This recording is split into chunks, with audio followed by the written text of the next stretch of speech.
Pika e tretë e mesazhit është tek vargjet 2 dhe në vargjet deri në vargun 3.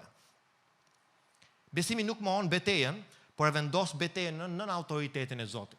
Edhe tek psalmisti tek psalmi 27, ne lexojmë këto fjalë që mbreti Davidi shpall. Ai thotë: kur njerëzit e kishin një armiq dhe kundërshtarët e mi mos sulmuan për të ngrënë mishin tim, ata vet u lëkundën dhe ranë. Edhe sikur një ushtri të dalë kundër meje, zemra ime nuk do të ketë frikë.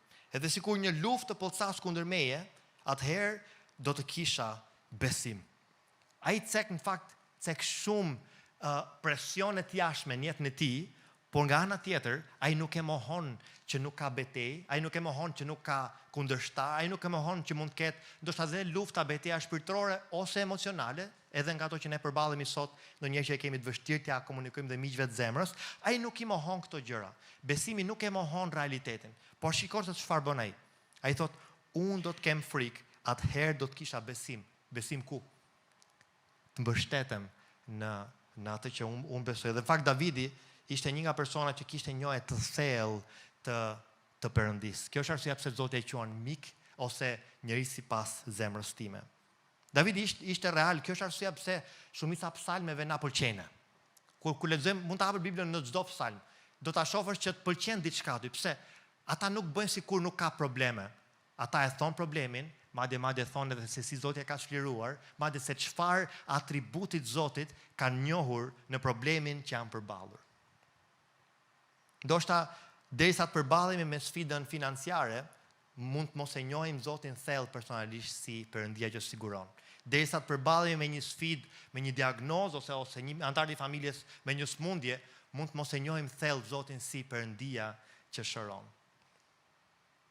Davidi në fakt nuk tha që nuk ka betejë, ai tha ka betejë, por Zoti është më i madh.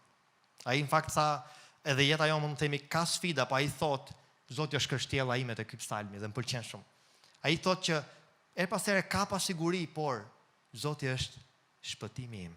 Ai e dinte se çdo atribut i Perëndis manifestohet në dobësinë time.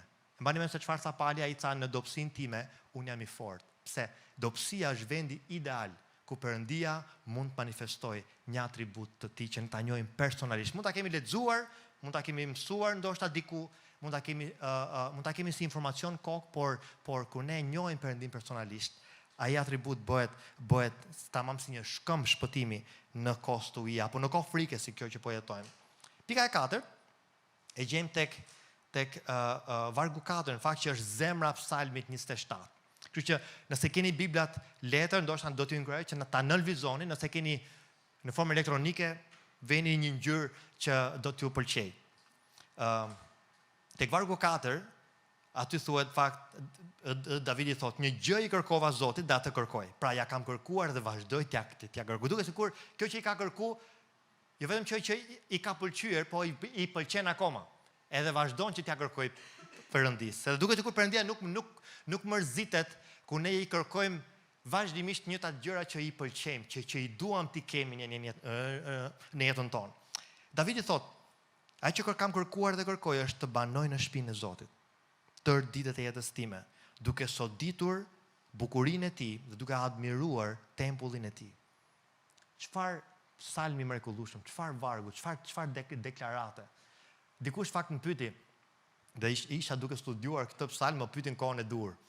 Më tha, jeton ta duke qenë që përfshihesh her pas here në bateri në adhurim.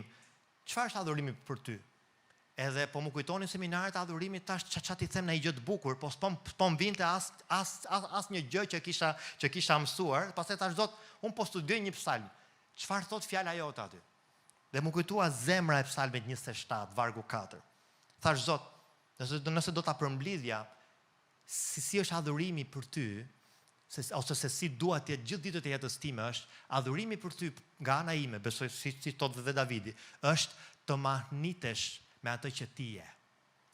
Keni parë fëmijët e vija, ata mahniten shpeshherë kur shikojnë babin dhe mamin afër. Ose kur ti je duke sjell dikë tek Jezusi, ai mahnitet kur shikon ti se si adhuron.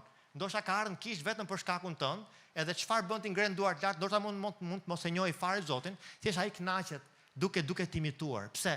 Kur Perëndia erdhi në tokë, ai jetoi një jetë që kur e mendojmë sot, është jetë e mahnitshme. U përball me të njëjtat gjëra që ne përballemi, por ai e jetoi 100% si një model që ne mund ta ndjekim, që mund t'i pëlqejmë Perëndis ton. Davidi në fakt dëshiron që ta sodis bukurinë e Zotit, të mahnitet duke admiruar bukurinë e tempullit të tij. Dhe unë besoj fort që në studiin ton, një nga gjërat që shtrembron frika është që na japi ne një pamje më të madhe, sikur problemi ynë është më i madh se Perëndia që ne besojmë. Edhe në kohën e adhurimit mund të ndodhë që frika jon flet më shumë në mendimet tona, aty ku është edhe fushë betejë, ndonjëherë flet më shumë se sa vetë Perëndia na duket ndonjëherë. Nuk e di keni pas luajtur të vegjël, unë luaja shpesh kur zihesha me ti me motër. Luaja nuk kisha fizikisht çfarë ti bëja dhe merja një nga shishet e shtëpisë, edhe shpeshherë e bullizoja duke i thënë që ti je e shëmtuar, shiko se si dukesh, dhe merja një shishe bosh dhe përpiqesha që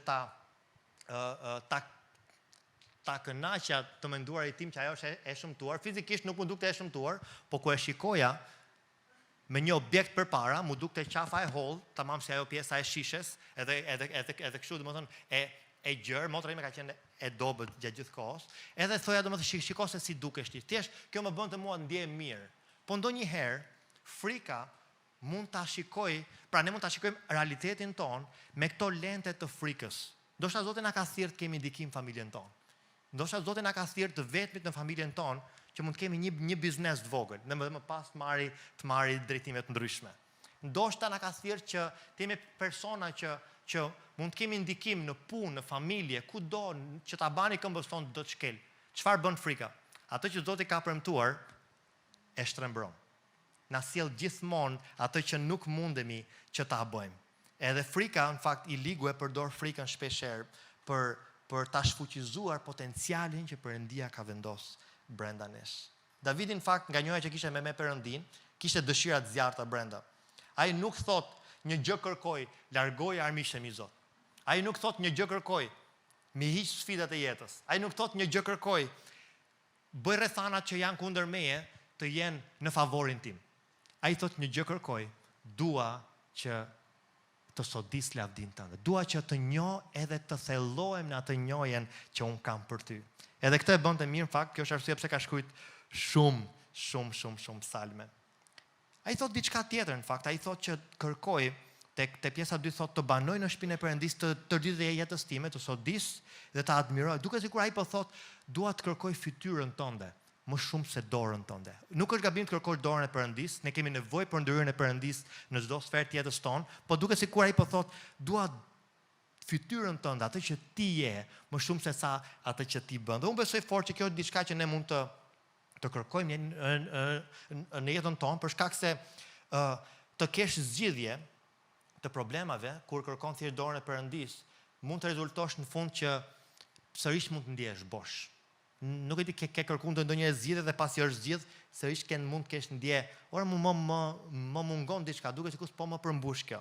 Dikush tjetër ka kërkuar sukses dhe është mirë, po ku ka arrit suksesin nuk ka ndje paqe. Dikush tjetër mund të ketë kërkuar njerëz të duhur rreth vetes pasi i ka ofruar Zoti, sërish ka kuptuar që është vetëm. Pse? Kur ka hetuar zemrën, ndoshta mund të ketë rëshitur pak lutja më shumë, Zot, bëj këtë për mua me dorën tënde më shumë se sa Zot dua takoj ty. Zot dua të njoh ty.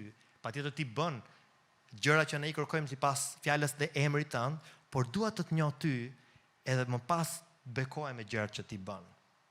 Davidi në fakt thot, një gjë i kërkova Zotit dhe atë kërkoj, të banoj në shtëpinë e Zotit. Ai thot, unë kërkoj Zotin me pak fjalë. Nëse dua të mbaj mend diçka nga ky psalm, ai thot, unë kërkoj Zotin. Në frikën time, unë kërkoj Zotin. Në studiin time, unë kërkoj Zotin. Kur armiqtë janë kundër meje, unë kërkoj Zotin. Në fund thot, Zoti më fsheh dhe më ngre.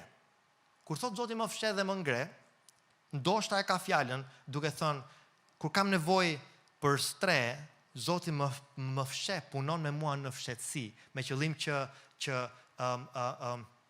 mos, sepse ai ishte mbret në fakt, populli mos kuptoi domethënë sfidat e mia emocionale apo shpirtërore. Se populli ka nevojë për drejtim. Edhe ai thotë, kur Zoti më ngre, ndoshta kur kam nevojë për forcë, Zoti është ai që forcon nyjet e shpirtit tim, kockat e mia me qëllim që të rimën këmbëm t'i jap drejtim popullit, ose ne familjes tonë, ose tek çdo person që ne ndikojmë.